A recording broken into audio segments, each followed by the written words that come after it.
Hello viewer, this is Mike Daly, and this is my introduction video to the Cut the Crap channel. Now what this channel is all about is that the church in America, the Western church, we've just allowed a whole lot of things to infect us. We've got our priorities wrong in a lot of ways, that we've ended up majoring in the minors and have somewhat ignored some major things, and frankly in some ways the outside world in some ways is, I think, way ahead of the church morally in certain areas. So I'd like to start this off with an analogy, if you will. It's a little bit gross, but I think that's what pretty well describes the current situation. So imagine, if you will, a man who has a great treasure, and he wants to share this treasure with everyone around him.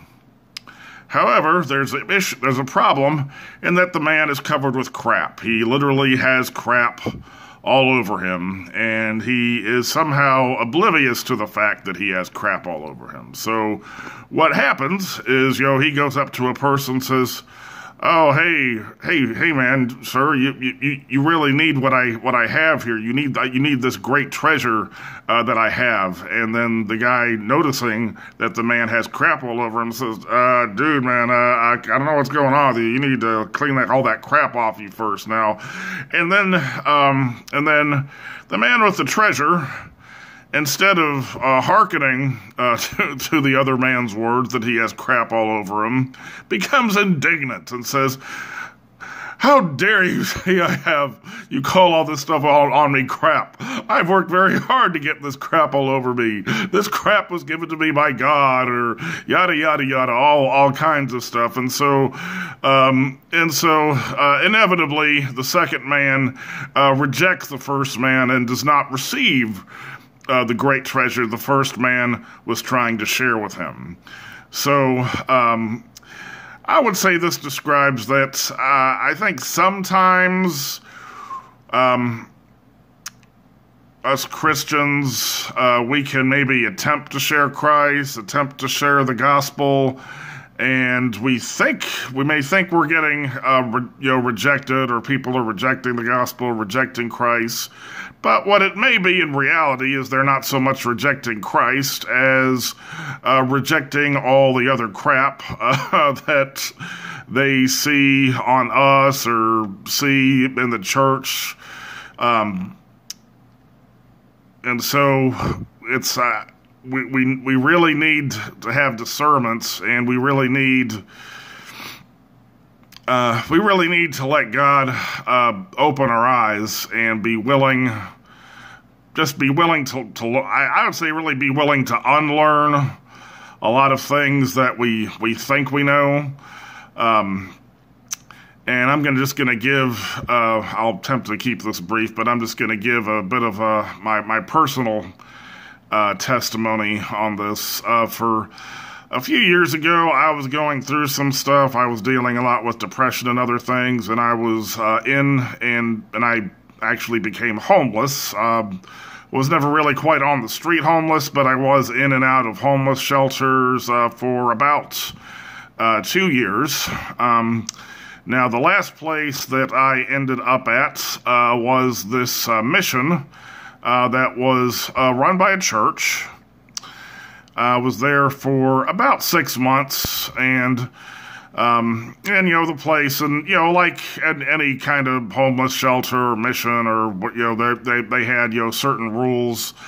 Now this place's rules was, I think, of all the places, all the various shelters and places that I stayed in while I was homeless, this place probably had the most restrictive rules. And one of the rules was that on Sunday morning, unless you had to work, like work an outside job, basically you had to go to church and you had to go to, you couldn't just go to any church.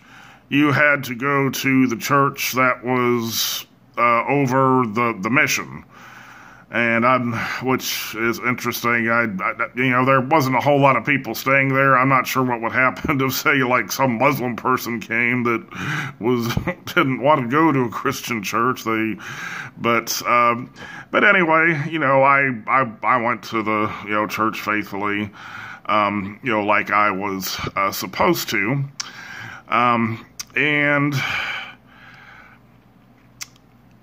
until finally one Sunday I went to church, and there was a guy new at the shelter named Kevin, and he was a bit older than I was. He had like some health issues. He worked like 2 part-time jobs, both of which he was on his feet all the time.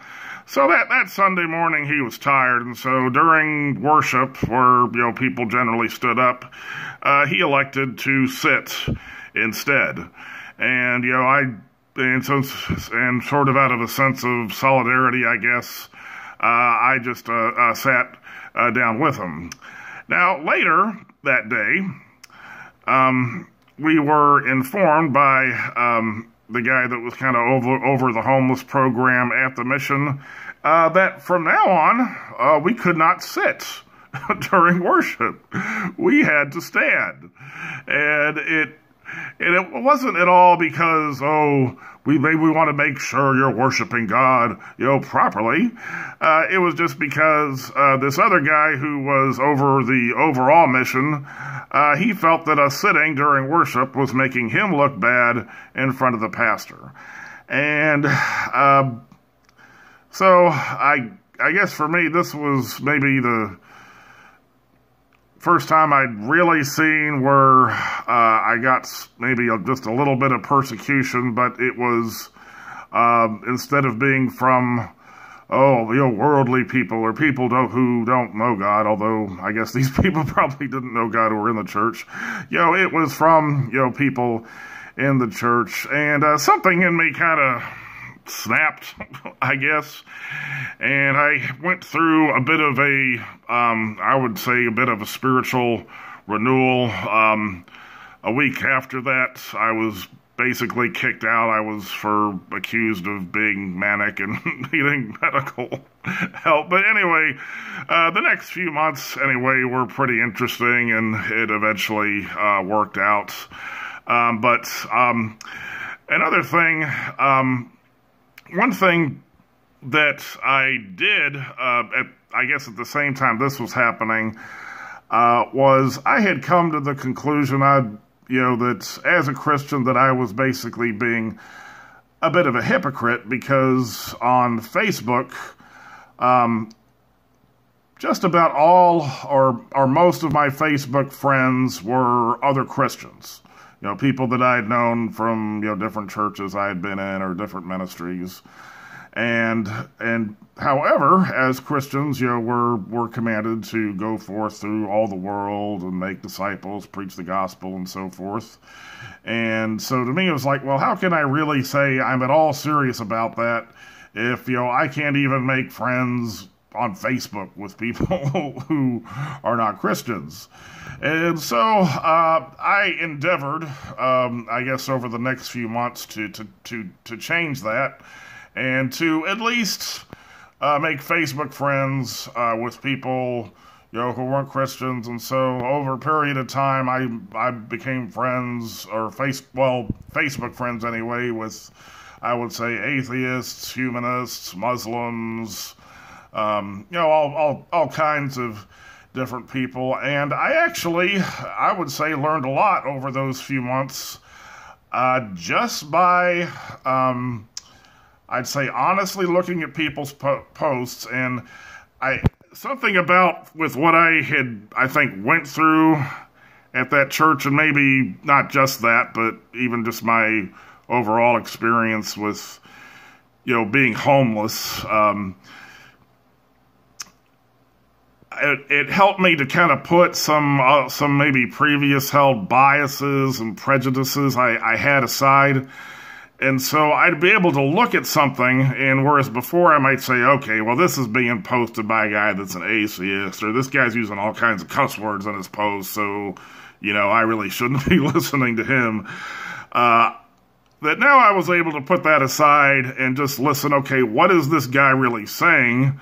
And say, okay, well, regardless of whether, this guy's a Christian or not, or if he's cussing, or, whatever the package is wrapped in, what is he saying? And I found a lot of people, just because somebody, doesn't have like Jesus plastered all over them, they can still be speaking the truth about something. I mean, I found that some of the most ardent activist type people who will really, fight for the rights of just everyday people and even, of poor people, of the most vulnerable people, are not Christians, but, might be atheists or humanists or LGBT, and so it's just very interesting. And so now I also learned from that kind of a lot of, I guess, certain things I had learned through my time in church, and just and I found, maybe didn't. I mean, I'm not talking about core things. I'm not talking about, the basic, basic core beliefs of the faith, like the resurrection of Christ and so forth. But maybe other thing, particularly like on political issues where Christians like tend to end up standing politically on, like things like abortion and gay marriage and so forth, that I would say a lot of that, we are really not hearing from God on that. We're just, it's really more of our own kind of religious biases that we've learned in church, that we haven't learned from God, but we've learned in church, and from that that's frankly kind of infected us and messed us up. So what my endeavor on this channel to do is to kind of talk about those issues. I think where this is the church, we really have it wrong, and where we might even it might be good for us to maybe listen to people that we wouldn't consider godly people. Maybe listen to liberals or leftists or atheists on certain things, and this is actually a theme that is really all in the Bible. When Jesus talks about, okay, the first shall be last and the last shall be first, and he talks about, okay, yeah, and when Elijah, that the widow that he ended up staying with during the famine, there was plenty of widows in Israel, but he didn't stay with an Israelite woman. He stayed with a woman in Sidon, and there were many lepers in Israel when Elijah was around, but God didn't send him to heal them, but he did send him to heal Naaman the Syrian, and so it's all throughout the Bible where maybe the people that are really supposed to know, supposed to be hearing from God and are supposed to get it, or somehow become a knuckleheaded and don't get it, while people who are the outsiders, who you wouldn't expect to get it, somehow do. And so that's the theme I would say of this channel. I think some of the things I talk about might be, will certainly be a bit controversial, and I'm just going to say I am certainly by no means a Christian that has it all together. I certainly have my issues in many areas where I need to grow and become perfected. But I will say, there's nothing really like, if I decided to run for political office, there's nothing that's would cause me to like come up on the news or something. So, but So anyway, appreciate you listening, and look forward to this continuing journey for whoever wants to listen. Please feel free to subscribe to the channel, and also appreciate anyone's comments, and I will do my best to respond. So anyway, thank you for listening, and I hope you have a great day.